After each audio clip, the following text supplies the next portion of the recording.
Why must it be a mistake when it gets to my turn? No way. In the name of Jesus Christ. How do you see something good, almost touching it, and then it slips away? I'm speaking over someone right now. Whatever has come so close to you, just within reach, yet was manipulated by witchcraft. I call upon the God of my covenant. Your hand will hold it today. Your hand will hold it today. Your hand will hold it today. Hear this truth. Anything you're not ready to confront, you're giving it longevity in your life. Did you hear what I said? It's time to get angry in your spirit. Rise up, take authority.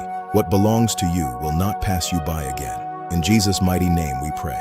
If you receive this, type Amen, like, share, and subscribe.